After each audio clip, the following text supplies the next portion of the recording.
I'm here today with Sevilla because we've lost a very important member of this little corner of the internet. Mary Cohen passed last night, and Sevilla and I wanted to get together and reflect on what Mary meant in our lives and what she meant to this little corner. And so we're just going to very hopefully transparently and spontaneously share whatever's on our hearts. And I'm wearing flowers today because Mary used to always wear this beautiful flowered scarf around her head because she'd been battling the cancer for a long time. But that's one of the main things I remember about Mary's bright, beautiful smile and her flowered headdress. And as Paul said, she never wanted to talk about the cancer. She just wanted to walk right past that and get on with life. And she was a flame burning brightly for sure. That is for sure. And I too went and put on one of the two flowered garments I possess in Mary's honor. And yeah, that is something I certainly remember about her. Is she had such a, she took the look, what she needed to do to cover her head and made it something really very beautiful. She always Mhm. she always looks so wonderful. And yeah, I mean, I'm we've been missing her for a while in this little corner. I mean, like you were saying, there's so few women in this corner. So when one of us women is not posting, it really, you can really sense it. And the past, I guess, 6 months or so, it's been really her battling this. And so, Well, even before the cancer took such a turn for the worse, she took quite a lot of time out because she had a passion for her four grandchildren. And she was, even in the midst of struggling with cancer treatments and all of those things, she was still homeschooling her four grandchildren that's right. and Yeah. still taking care of her garden and still wanting to make the most use out of every resource of which she had been gifted by her Lord. And I just stood in constant amazement of her diligence and her perseverance and her joy, Yeah. even in the midst of all that. Yeah, very much so. Yeah, that's right. During COVID, she did take over the schooling duties. Mm-hmm. Became her number one priority. Yep. And I think that, as I was mentioning, I did a little piece on her yesterday. That that's the one that was really difficult for her is when the pain started. You know, the duties of the homeschooling and taking care of her grandchildren. That was really rough on her. Yeah, because she didn't want to um, not provide them with the very best future that she Yeah, could hope for them. absolutely. And when I mean rough on her, it was rough on her not to be able to keep up with it. Yeah, yeah. No, I understood. I understood. When I reflect on her, I also think of what an absolutely incisive mind that she had. I mean, she could hold her own with the best of them. When she got into that discussion with J.P. Marceau and John Vervaeke, I'm like, Yeah. what even are they talking about? But she was so deep down in the weeds. She understood everything about philosophy and the past history of the church, and I just don't know how she absorbed all of that. And then she had her own ideas about the economic systems, and she wanted deeply to know more about science. And so she was just a relentlessly curious mind, That's very much so. always going after it. Yeah, I think that's what impressed me so much about her is just she was brilliant and so well read. And but it was nice, when I was with her in our talks, she didn't make me feel like I hadn't read enough or that I didn't know what she was talking about. She'd just carefully explain Uh, and go through. She was very good at explaining what she was reading and how she interpreted it. yeah, And she I think that was mostly one of her great gifts, was this ability to take big ideas and corral them into something that she could take a lot of different ideas and weave it together into a cohesive unit. I noticed this one time because she interviewed me one time about my ideas about art and how art and science fit together. And she let me talk for like 5 or 10 minutes. And then she said, so what you're saying is, and then she came out with this one beautifully crafted sentence, because I'm never able to put what I'm thinking about in one sentence. That's why I talk for an hour and a half at a time. She took this one sentence and she just captured the whole thing. Like, how did you do that, Mary? She could just understand Yeah, and, yeah. coalesce ideas in such a powerful way. Maybe some of that talent came from being, an editor of that Catholic journal for so long. Hmm. Well, This- that's something I didn't know about her. Yeah, for 10 years she edited. I can't. It doesn't have a very. It has a name. It sounds like it's a fairly large publication. I can't quite remember. I was just listening to her talk to Paul about it. But for 10 years she was an editor of this Catholic publication. Wow. Yeah. So I That mean, and I would expect to qualify to be able to do something like that, you'd have to come in with the whole gamut of, basic, at least basic philosophy and basic theology and everything mhm. that, even someone going into the clergy would need to know, someone who was at seminary school, would need to know. So, and that's what made some of these conversations so interesting, like you said, with people like Paul Vanderklay and John Vervaeke, is that she had read these same things. Mhm. Yeah. Yeah, she had the background, she had the foreground, she had the underlying foundation of so much and then she had all this wisdom Mhm. that came from being the thing about Mary was she wasn't just all about ideas. It wasn't just about all being up in her head and reading deep books and having deep conversations with people. Everything she learned, it was important to her to put it into practice. Yeah, that's right. And so she put that into practice in her daily life, in her gardening, in Yeah, the that's right. careful and gracious way that she dealt with people, in the way that she loved those around her, in the way that she cared for her grandchildren, in the way that she never gave up in spite of overwhelming odds. She put into practice what she believed. Yeah.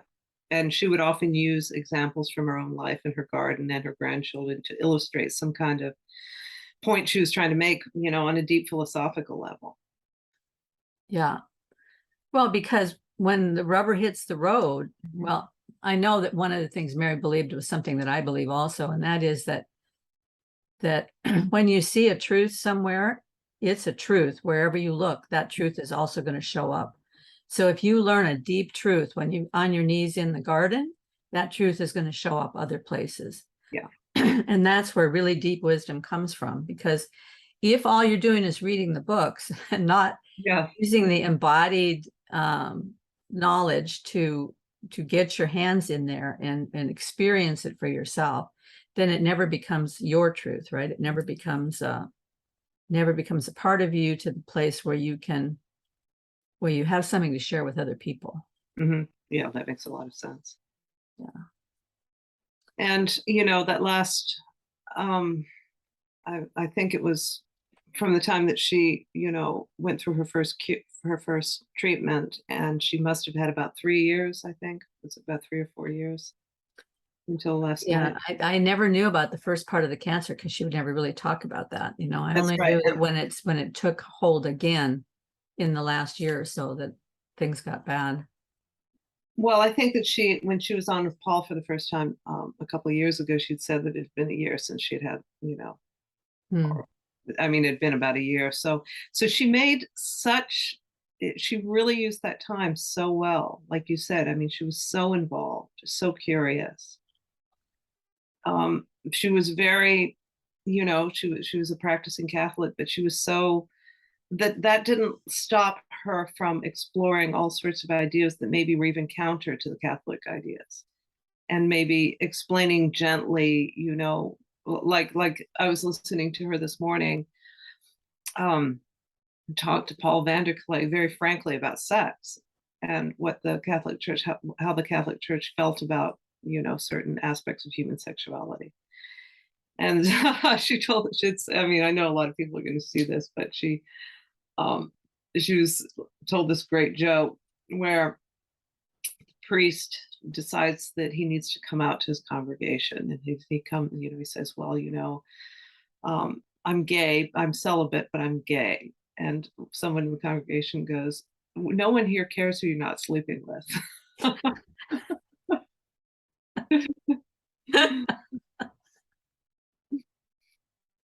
So those kind of jokes and observations, and just really, really exploring things in a deeper way than you generally, that you can hear all the theology in her, like the combination of really understanding the theology, really understanding the Catholic Church, and at the same time being a human being and knowing how this works in the world, in that world of wisdom, and just the unique combination of both types of intelligence. Mm-hmm. Yeah, because it was real for her, man. It was real. So one of the things that I always remember about Mary is the way that she would sign off on every one of her episodes. Yeah. And I'm hoping that we can get some people watching some more of Mary's work. I'm going to, in the description of this video, I'm going to put a playlist from Mary's channel so that people can watch, because they probably don't even know who we're talking about. Mm-hmm. Her channel is fairly small. I mean, as is ours. But she had so much to say and so much wisdom to offer. So I'm hoping people will watch them. But one of the things that they will see when they watch them is the way that she signed off on every episode. So if it's okay with you, I'm going to share screen and show Mary's sign off, because it's just really so preciously beautiful. Oh, you know what? I apologize. I didn't adjust for sound when I shared screen, and I know that means it's going to be not the very best sound. So let me try this again. I wish that Zoom could manage that a little bit better. Mm-hmm. So here we go.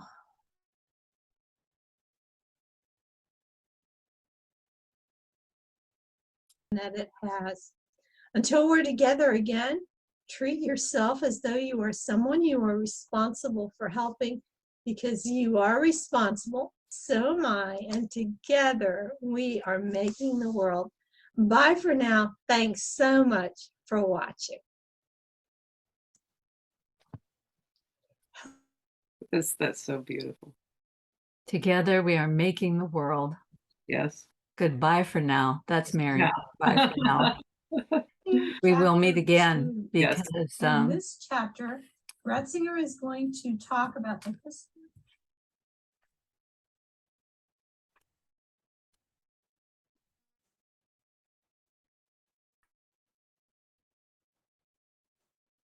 So we're recording again. That was the lovely sign off, and we will meet again. Yeah, Mary had a beautiful vision of the kingdom of God, and she knew where she was headed, and she wanted to bring along as many people as she could. Yeah, that's Mary. Yes, that is Mary. So we're a big loss for the little corner, but a big gain for another world. Yeah. And our hearts are with her grandchildren, her wonderful husband, Dan. I've at least been in contact with her one daughter, Veronica. And I believe she had other children. And thank you, Mary, for the gifts that you gave us. We are ever appreciative. And thank you so much for leaving such a beautiful legacy that people can just begin to explore now. And that's a small channel, but it really packs a punch. Every video on her channel is well worth watching. And it's gonna teach you something. Yeah, all right, Karen, absolutely. Thanks so much. Yeah, thank you, Sevilla. It's been a blessing to be able to talk this over and not be with it alone. Yeah, it's very sad, but it's very comforting to be able to talk to you. I appreciate it. Okay. All right. Together we are making the world. Together we're making the world. Yes. Bye-bye.